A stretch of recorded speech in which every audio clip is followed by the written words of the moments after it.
მშობლისა და მშობლების ურთიერთობა როგორც წესი პოზიტიური მუხტით იწყება. თუმცა 12 წლიანი ურთიერთობა გამოწვევებით არის სავსე და ზოგჯერ შეიძლება ისე მოხდეს, რომ კომუნიკაცია გართულდეს. იმისთვის, რომ კარგი ურთიერთობა შევინარჩუნოთ, მნიშვნელოვანია ორმხრივად დავიცვათ თავაზიანობის წესები. სკოლაც და ოჯახიც ერთმანეთის მიმართ უნდა იყოს მეგობრულად განწყობილი, თანასწორობის პრინციპის და რაც მთავარია, ბავშვის ერთგული.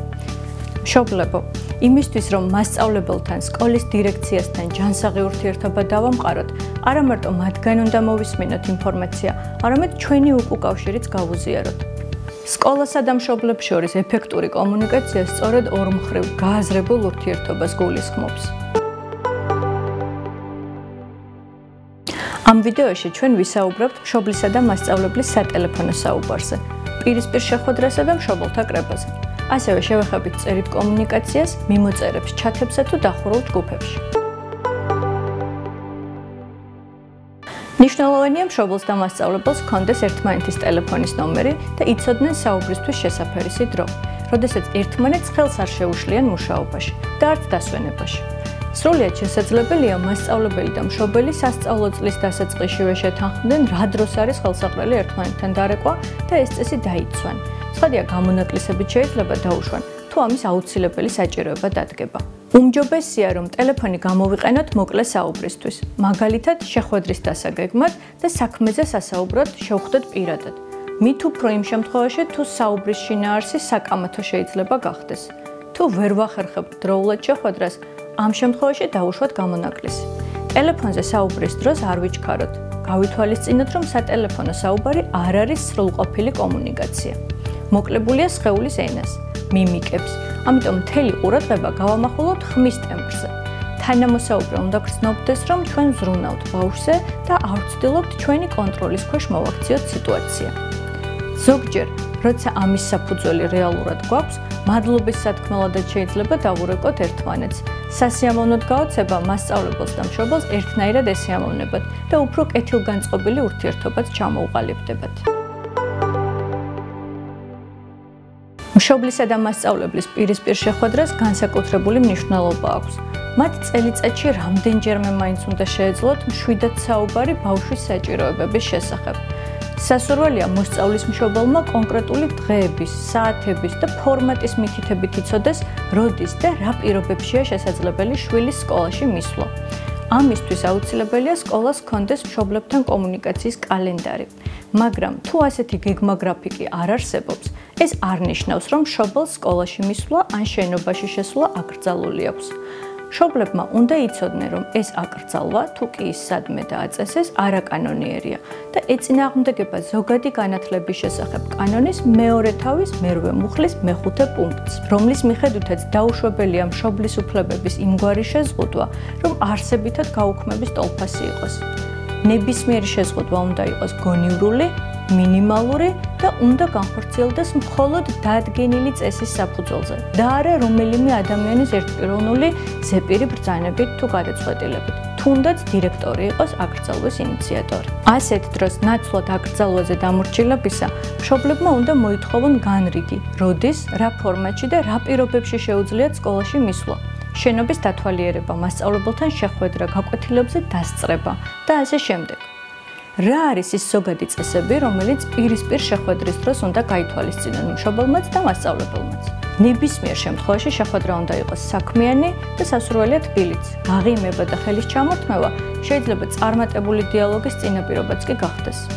სასურველია, რომ თანამოსაუბრეებმა ერთმანეთს აგრძნობინონ, რომ არიან კომფორტულად და არიან თავდაჯერებულები, გულის ყურით უსმენენ ერთმანეთს და თვალით კონტაქტს ამყარებენ, მაგალითად, ინარჩუნებენ სიმშვიდეს, წონასწორობას, აზიარებენ გულწრფელ ემოციებს. ძალიან მნიშვნელოვანია, რომ მასწავლებლის ან მშობლის სიტყვებში ცინიზმი არ იგრძნობოდეს. პირიქით, ერთად ფიქრობდნენ პრობლემის მოგვარებაზე, ერთმანეთს ეკითხებოდნენ რჩევას და გამოთქვამდნენ მოსაზრებებს. საჭიროების შემთხვევაში შეიძლება ერთმანეთს უკან დახევის საშუალებაც ცივილურად მივცეთ, თან ისე, რომ ამის გამო თავი დამარცხებულად არ ვაგრძნობინოთ. ეს მეტად მნიშვნელოვანია განსაკუთრებით მაშინ, თუ ჩვენ ხანგრძლივად გვიწევს ურთიერთობის შენარჩუნება ამ ადამიანთან. მშობელთა კრება არ არის სკოლასთან კომუნიკაციის ერთადერთი გზა. მეტიც, ბევრ სკოლაში ასეთი შეკრებები საერთოდ აღარ ტარდება და ჩანაცვლებულია ინდივიდუალური ან წარმომადგენლობითი შეხვედრებით. თუმცა, თუ მაინც აპირებთ, რომ ჩაატაროთ კრება ან მონაწილეობა მიიღოთ მასში, მნიშვნელოვანია რამდენიმე მარტივი წესის დაცვა.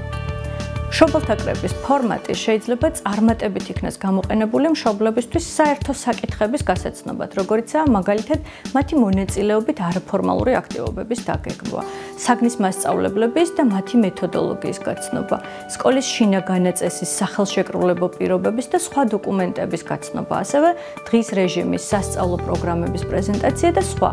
უმჯობესია, რომ არასოდეს დავგეგმოთ კრება ან მივიღოთ მასში მონაწილეობა, თუ ადგილი აქვს ჯგუფის მიერ ინდივიდთან დაპირისპირებას, რადგან ამან შეიძლება არაპროგნოზირებადი გახადოს შეხვედრის დასასრული და ასეთი ფაქტები გვქონია. კრებაზე არ უნდა გავცეთ ბავშვის პერსონალური მონაცემები, მაგალითად აკადემიური მოსწრების ჯანმრთელობის მდგომარეობის შესახებ ინფორმაციები.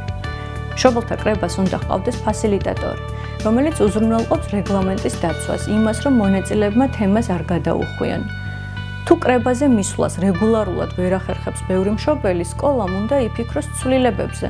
შეიძლება შეცვალოს დრო ან ფორმატი, ან სულ მცირე კრების ოქმი გაუგზავნოს ყველა მშობელს, სადაც დეტალურად იქნება აღწერილი, რა საკითხები და როგორ განიხილა შეკრებილმა საზოგადოებამ.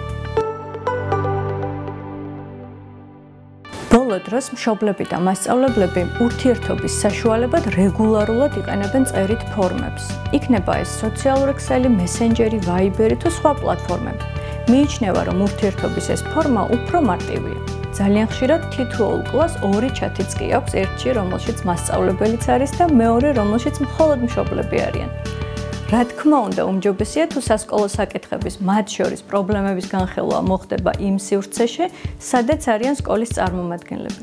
იმიტომ რომ ამ პრობლემების მოგვარება მათ შეუძლიათ. ცალკე მშობლების ჩათი ნაკლებად ასრულებს სასარგებლო როლს. ეს საჭირო უმეტესად მაშინ ხდება, როცა მშობლებს აქვთ ინფორმაციის დეფიციტი. რაც შეეხება წერითი კომუნიკაციის სპეციფიკას, პირველი რაც უნდა გვახსოვდეს, ნებისმიერი ფორმით გაგზავნილი წერილი არის ფიქსირებული დოკუმენტი. ამიტომ მოვერიდოთ წერილობით კომუნიკაციას საკამათო საკითხებზე, რადგან არსებობს გაუგებრობის გაღრმავების რისკი. წერისას სიტყვებს უნდა მივაქციოთ განსაკუთრებული ყურადღება. არ უნდა გამოვიყენოთ ბუნდოვანი გამოთქმები და ორაზროვანი სიტყვები. რადგან ჩვენს თანამოსაუბრეს მშობელი იქნება ის თუ მასწავლებელი, რაღაც დრო სჭირდება იმის დასაზუსტებლად, ჩვენ რას გულისხმობთ.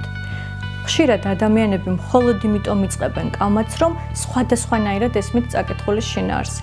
ამიტომ ვიყოთ ფრთხილად და დავიცვათ ზომიერება.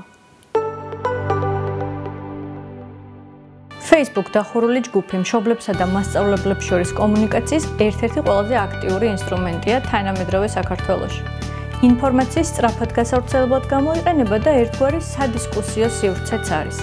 თუმცა, კარგი იქნებოდა Facebook ჯგუფს ჰქონდეს წესები, რომელსაც ჯგუფის შემქმნელი წარადგენს და გაწევრიანებამდე ყველას მოუწევს დაეთანხმოს. წესებში უნდა ეწეროს, რომ ჯგუფში დაუშვებელია პერსონალური მონაცემების შემცველი პოსტების გამოქვეყნება, სიძულვილის ენის გამოყენება და სხვა არათემატური საუბრები. ეს მნიშვნელოვანია მით უფრო მაშინ, თუ ამ ჯგუფში მოსწავლეებიც არიან. ყველაფერი ეს დაგვიცავს, რომ დროთა განმავლობაში დახურული ჯგუფი არ გადაიქცეს ერთგვარ ბრძოლის ველად, ემოციებისგან დაცლის ან დაპირისპირების ადგილად. რადგან წერილობითი კომუნიკაცია ურთიერთობის არასრულყოფილი ფორმაა და მას თავისი რისკები ახლავს. ჩვენ განვიხილეთ კომუნიკაციის ყველაზე ელემენტარული საკითხები, რაც სკოლისა და მშობლების ურთიერთობაშიც უნდა იყოს დაცული, როგორც პედაგოგის, ისე დირექციის და მშობლის მხრიდან. შემდეგ ვიდეოში ვისაუბრებთ კრიზისული ურთიერთობების მართვასა და ტიპური პრობლემების გადაჭრის გზებზე.